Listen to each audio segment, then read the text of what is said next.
नमस्कार। आकाशवाणी जयपुर अजमेर से प्रस्तुत हैं प्रादेशिक समाचार।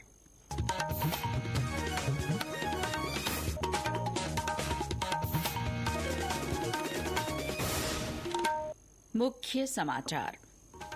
केंद्रीय मंत्रिमंडल ने प्रधानमंत्री धन धान्य कृषि योजना को मंजूरी दी। ये 100 जिलों को कवर करेगी।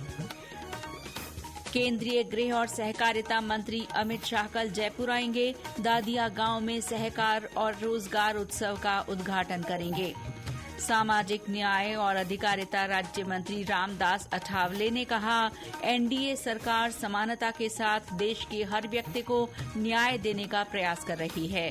और प्रदेश में मतदाता सूचियों को अपडेट करने के लिए विशेष गहन पुनरीक्षण अभियान चलाया जाएगा। समाचारों के साथ मैं शीला चावला और अब समाचार विस्तार से। केंद्र सरकार ने प्रधानमंत्री धन धान्य कृषि योजना शुरू करने का फैसला किया है। इसके साथ ही एनटीपीसी रिन्यूएबल एनर्जी लिमिटेड में 20,000 करोड़ रुपए की निवेश योजना को मंजूरी दी गई है। एनएलसी इंडिया लिमिटेड को 7,000 करोड़ रुपए का सहयोग देने का निर्णय लिया गया है। प्रधानमंत्री नरेंद्र मोदी की अध्यक्षता में हुई कैबिनेट की बैठक में आज कई अहम फैसले लिए गए। केंद्रीय मंत्री अश्विनी वैष्णव ने मीडिया को जानकारी देते हुए बताया कि पीएम धन धान्य योजना पर 24,000 करोड़ रुपए खर्च किए जाएंगे। इस वित्तीय वर्ष से शुरू होने वाली इस योजना को 6 साल के लिए लागू किया जाएगा। इनमें 11 मंत्रालयों की 36 योजनाओं को शामिल किया जाएगा। ये योजना 100 जिलों को कवर करेगी। आकांक्षी जिलों को किस तरह से सभी बाकी जिलों के बराबर लेके आए, इस सफलता को ध्यान में रखते हुए 100 ऐसे जिले देश भर में और हर राज्य से कम एक जिला जिसमें कृषि पर 3 पैमानों पर वो बाकी सब जिलों से पीछे हो, ऐसे 100 जिलों को चयनित करके उसमें एक फोकस्ड वे में 11 मंत्रालयों के 36 स्कीम्स, इन सब को कन्वर्ज करके एक इंटीग्रेटेड वे में कृषि का विकास करें। ये प्रधानमंत्री धन धान्य कृषि योजना का उद्देश्य। श्री वैष्णव ने बताया कि भारत स्वच्छ ऊर्जा के क्षेत्र में तेजी से काम कर रहा है। देश ने स्वच्छ ऊर्जा क्षमता का 50% लक्ष्य से 5 साल पहले ही हासिल कर लिया है। केंद्रीय मंत्रिमंडल ने अंतर्राष्ट्रीय अंतरिक्ष स्टेशन से ग्रुप कैप्टन शुभांशु शुक्ला की वापसी पर एक प्रस्ताव पारित किया। शुभांशु का आईएसएस पर 18 दिनों का ऐतिहासिक मिशन पूरा करना भारत के अंतरिक्ष कार्यक्रम के लिए एक नया अध्याय है। इंटरनेशनल स्पेस स्टेशन पर रहते हुए ग्रुप कैप्टन शुक्ला ने एक्सियम 4 क्रू और एक्सपीडिशन 73 के सदस्यों के साथ मिलकर अनेक प्रयोग किए। उन्होंने माइक्रो ग्रेविटी, मसल रीजनरेशन, शैवाल, सूक्ष्म जीवों की ग्रोथ, अंतरिक्ष में फसलों की क्षमता से जुड़े वैज्ञानिक अनुसंधान इसमें शामिल थे। इन प्रयोगों से अंतरिक्ष में मानव जीवन को लेकर समझ और गहरी होगी। भारत आने वाले समय में गगनयान मिशन के जरिए और भी बड़े लक्ष्यों की ओर देख रहा है। हमने भारतीय अंतरिक्ष स्टेशन का संकल्प भी लिया है। शुभांशु शुक्ला के मिशन की सफलता ने भारत को अपने लक्ष्य के एक कदम और करीब पहुंचा दिया है। भारत अब मानव अंतरिक्ष मिशन की बड़ी शक्तियों में से एक बनने की ओर अग्रसर है। संसद का मानसून सत्र 21 जुलाई से शुरू होने जा रहा है। सत्र 21 अगस्त तक चलेगा। इस दौरान केंद्र सरकार की ओर से कई महत्वपूर्ण विधेयक पेश किए जा सकते हैं। इनमें जीएसटी संशोधन विधेयक 2025 और कराधान कानून संशोधन विधेयक 2025 भी शामिल हैं। लोकसभा सचिवालय के अनुसार केंद्र सरकार जन विश्वास संशोधन विधेयक, भारतीय प्रबंध संस्थान संशोधन विधेयक, भू धरोहर स्थल और भू अवशेष संरक्षण और रखरखाव विधेयक, राष्ट्रीय खेल प्रशासन विधेयक सहित 8 विधेयक सदन में प्रस्तुत करने की योजना बना रही है। संसद सत्र शुरू होने से पहले 20 जुलाई को सर्वदलीय बैठक बुलाई जाएगी।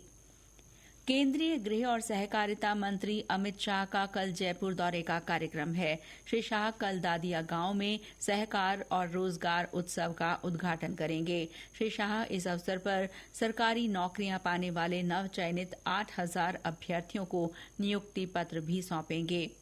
केंद्रीय मंत्री 100 नए पुलिस वाहनों को फ्लैग ऑफ भी करेंगे। वे श्री अन्न के प्रोत्साहन के लिए 64 मिलेट आउटलेट्स का लोकार्पण करेंगे। श्री शाह दुग्ध उत्पादक सहकारी समितियों को 2300 से ज्यादा माइक्रो एटीएम वितरित करेंगे। मुख्यमंत्री भजनलाल शर्मा भी इस कार्यक्रम में मौजूद रहेंगे। सहकारिता मंत्री गौतम कुमार दक ने आज सभा स्थल दादिया पहुंचकर केंद्रीय सहकारिता मंत्री की उपस्थिति में आयोजित होने वाले सहकार और रोजगार उत्सव की तैयारियों का जायजा लिया। इस दौरान प्रदेश भाजपा अध्यक्ष मदन राठौड़ और सांसद मंजू शर्मा भी मौजूद रहे। सम्मेलन पर और ब्यौरा दे रहे हैं समाचार कक्ष से हमारे सहयोगी सुदर्शन नाहर। संयुक्त राष्ट्र महासभा ने साल 2025 को अंतर्राष्ट्रीय सहकारिता वर्ष घोषित किया है। केंद्र सरकार ने राज्यों को सहकारिता के 54 टास्क दिए हैं। इसी के तहत प्रदेश में सहकार सम्मेलन आयोजित किया जा रहा है। राज्य सरकार सहकार से समृद्धि की भावना के साथ समाज के कमजोर वर्ग को सशक्त बनाने का काम कर रही है और आज प्रदेश का हर छठा व्यक्ति सहकारिता से लाभान्वित हो रहा है। राज्य में 313 नई ग्राम सेवा सहकारी समितियों का गठन किया गया है। 412 कस्टम हायरिंग सेंटर्स बनाए गए हैं। वहीं सहकारी समितियों में 212 नए गोदामों का निर्माण किया जा रहा है। इसके अलावा किसानों, पशुपालकों को डेयरी से संबंधित गतिविधियों के लिए भी 1 लाख रुपए तक का ब्याज मुक्त अल्पकालिक ऋण भी दिया जा रहा है। भारतीय खाद्य सुरक्षा और मानक प्राधिकरण के मुख्य कार्यकारी अधिकारी जी कमलावर्धन ने राजस्थान में मिलावट रोकथाम और खाद्य सुरक्षा को लेकर सैंपलिंग कार्रवाई की सराहना की है। श्री कमलावर्धन आज जयपुर में प्रदेश में किए जा रहे खाद्य सुरक्षा कार्यों की समीक्षा बैठक में बोल रहे थे। उन्होंने कहा कि राजस्थान में मिलावट के खिलाफ चलाए जा रहे अभियान से आम लोगों में जागरूकता बढ़ी है और इसकी प्रभावी रोकथाम हो रही है। FSSAI के CEO ने कहा कि दैनिक खाद्य पदार्थों में शामिल दूध, घी, पनीर और मसालों के सैंपल नियमित रूप से लिए जाने चाहिए। उन्होंने कहा कि सैंपलिंग के बाद संबंधित मामलों को जल्द निस्तारित किया जाना चाहिए। उन्होंने फूड सेफ्टी ऑफिसर्स के खाली पदों को भरने के भी निर्देश दिए। ये समाचार आकाशवाणी जयपुर अजमेर से प्रसारित किए जा रहे हैं। प्रादेशिक समाचार बुलेटिन आप हमारे x handle @AIR News_Jaipur, YouTube channel Rajasthan AIR News और फेसबुक AIR News राजस्थान पर भी सुन सकते हैं। केंद्रीय सामाजिक न्याय और अधिकारिता राज्य मंत्री रामदास अठावले ने कहा है कि एनडीए सरकार एकता और समानता के साथ देश के हर व्यक्ति को न्याय देने का प्रयास कर रही है। श्री अठावले ने आज जयपुर में एक प्रेस वार्ता में केंद्र सरकार की उपलब्धियां गिनाई। उन्होंने कहा कि सरकार वंचित और कमजोर तबके के बच्चों की शिक्षा पर विशेष ध्यान दे रही है। केंद्रीय मंत्री ने मुंबई में भाषा के नाम पर किए जा रहे दुर्व्यवहार का विरोध करते हुए कहा कि इस पर राजनीति नहीं होनी चाहिए। श्री अठावले ने कहा कि संविधान लोकतंत्र की सबसे बड़ी ताकत है। उन्होंने कांग्रेस पर संविधान के नाम पर झूठी राजनीति करने का आरोप लगाया। हम सब लोग चाहते हैं कि भाई देश में एकता पैदा हो, देश में समानता पैदा हो। भारतीय संविधान ने जातीय व्यवस्था को खत्म किया है तो जाति विरहित समाज क्या निर्माण करने की आवश्यकता है।